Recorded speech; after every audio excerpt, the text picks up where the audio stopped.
Yan ha. Si Pia Cayetano po ang chairperson po ng new Blue Ribbon Committee. Diba? Di ba dyan tinatalakay yung mga flood control issues, scandals? Paano kaya yan ngayon? Eh lahat po ng nasa majority ngayon sangkot sa flood control na yan. Na mga tropa naman ni Pia Cayetano. Paano yan ngayon? Iimbestigahan pa ba nila yan? O kakalimutan na lang? Syempre, tropa mo eh. Tropa mo yung nasasangkot. Depensahan mo na, Pia. Ha? Mga kaibigan mo, mga kakampi nyo yung nadadawit dyan sa flood control na yan. Kahit may mga ebidensya, Pia, wag na. Wag mo na imbestigahan. Diba? Imbestigahan mo pa. Alam mo namang mapapahamak lang sila. Diba? Jakitan nga natin to.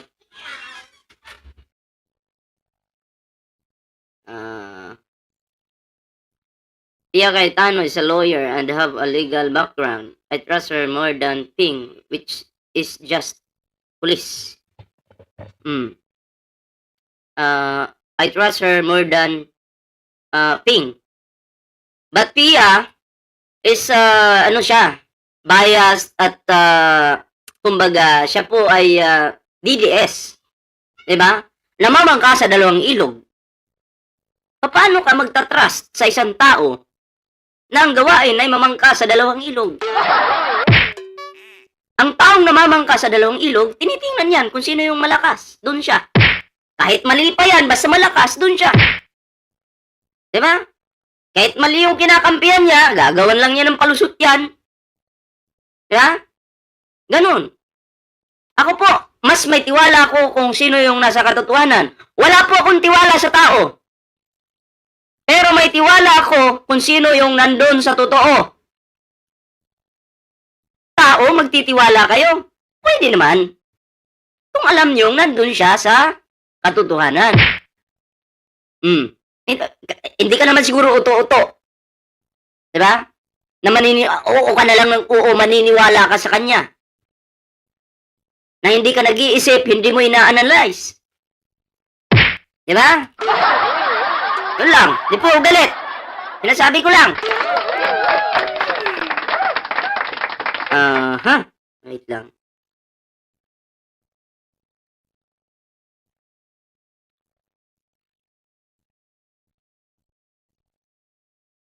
Inaayos ko lang tong ano eh. Saan? Ayan.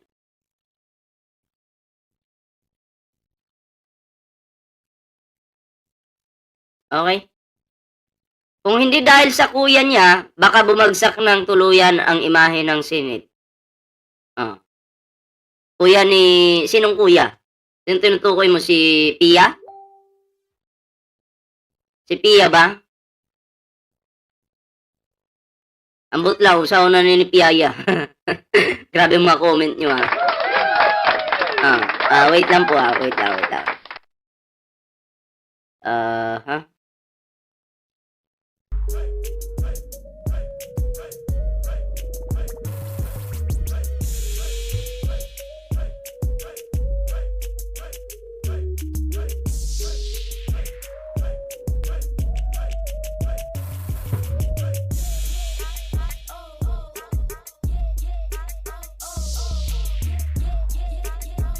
Okay, tuloy po natin mga pre.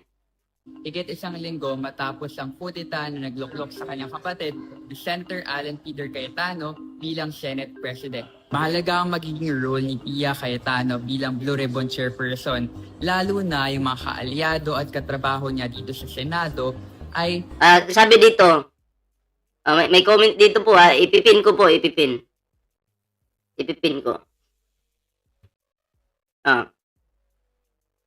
If bobo si Pia, hindi siya magiging lawyer. Alam nyo ba na maraming bobo lawyer? Alam nyo ba? Na basta may pera ka, magiging lawyer ka. Sa panahon, noon, ewan ko lang ngayon Tingnan mo si Sara Duterte, lawyer yan pero bobo. Pero may lawyer din pong matalino. na kayang baluktutin yung tama. Yung tama gagawin mali, yung mali gagawin tama. Tingnan mo yung ginagawa ni Marcoleta. Di ba? Kung ganyan po yung pananaw nyo, di ba? Intindihin nyo po yung salitang lawyer. Lawyer. Si Digong maraming pinatay, kumuha ng abogado. Lawyer po. Anong gagawin ng lawyer? Depensahan si Digong. Kahit siya ay may pagkakamali. Diba? Nagnakaw ka. Didepensahan ka ng lawyer mo. Magsisinungaling yung lawyer mo. Depende na lang yan kung paano nila i-explain yan. Diba? Who do you mean by lustay? O katulad mo. Oh. Hindi mo alam kung sino si Lustay. Sinasabi mo dito, hindi mo alam kung sino si Lustay. Pero alam mo talaga yon sa sarili mo kung sino si Lustay. Alam mo si Sara Duterte. Pero gusto mong magtanga-tangahan, magbulag-bulagan dito, na kunyari hindi mo alam kung sino si Lustay. Diba? Alam mo si Sara Duterte yun. Nagigets mo? Ginagawa mong tanga yung sarili mo. Nakakahiya ka, may bulbul ka na, tumanda ka na, nagkabulbul ka na, pero inuuto mo yung sarili mo. Pinapahiya mo yung sarili mo. Diba? Alam mo kung sino si Lustay, pero syempre gusto mo magtanga-tangahan, alukuhin yung sarili mo. Ganon. Yan ang gawain ng lawyer. Okay? Na, halimbawa, ikaw magnanakaw ka, ako ito. Sabi mo, pangalan niya, ako ito. Magnanakaw ka ngayon, nagnakaw ka ng napkin para sa napkin ng nanay mo. Oh. Ngayon, nahuli ka. Ay, syempre, kukuha ka ng lawyer mo kasi karapatan mo magkaroon ng abogado, di ba? Didepensahan ka ngayon ng lawyer mo. Magsisinungaling yan para sa'yo. Ha? O si Lito San Diego, shoutout po ha. Okay, nagigits mo. Oh, magtatanong ka kung sino si Lustay. Sige na, mag-sponsor na lang siguro ako. Sponsoran kita. Oh. Nang siguro mga sampung utak ng isda, sagot ko na. Para yung utak mo mapalitan kasi madumi na yan eh. Oh. Diba? Di ko inuuto sarili ko. Doon lang ako lumulugar sa tama. Di ako sumasamba sa politiko. Huwag tayo panatiko. Ako hindi po ako panatiko ha. Hindi po ako panatiko. Ako po ay sumusuporta sa kung ano yung tama. Dahil dito sa administrasyon ni PBBM, maraming ebidensya na nagtuturo sa amo mong si Digong. Oh. Diba? Marami ang ebidensya na nagtuturo sa amo mo. Tapos ngayon, hindi ka panatiko? Bakit mo naman kinakahiya maging DDS? Di ba dapat maging proud ka? Oh. Huwag kang mahiya. Aminin mo ng DDS ka. Maging proud ka sa sarili mo.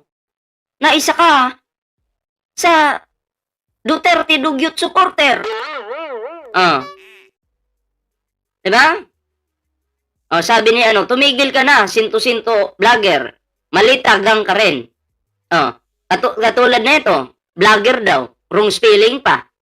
Oh, alam mo ba yung kaibahan ng vlogger sa vlogger? Mag-research ka muna, boy. Baka hindi mo alam yan. Oh. Diba? Pero, payo ko sa iyo mga DDS, huwag niyong ikahiya na kayo ay isang Duterte Dugyot supporter. Aminin niyo. Diba? Kasi kami proud kami. Na supporter kami ng Pangulong Bongbong Marcos. Oh. Supporter kami ng Pangulong Bongbong Marcos. Dapat kayo din maging proud. Huwag kayong mahiya! Diba? Oh, tuloy po natin to. Nadadawit din sa issue ng korupsyon. Andyan sina Senator Joel Villanueva at Jinggoy Estrada, Chis Escudero, Mark Villar, at Senator Bongo. Lahat sila kasama ni Senator Pia sa majority bloc. Nako. Yung Senate Blue Ribbon Committee Chairman na si Senator Pia, ano na kaya ang kahinatnan ng flood control investigation sa Senado? Para maging updated tungkol sa mga pangyayari dito sa Senado, i-download ang Rappler app. Senator Pia Cayetano ang bagong chairperson ng Senate Blue Ribbon Committee. Yan. Nagigets niyo po yun? Paano na yun? Absuelto na. Hindi na imbestigahan. Ha? Si Pia na yung nandyan sa Blue Ribbon eh. Pero abangan pa rin po natin yung mga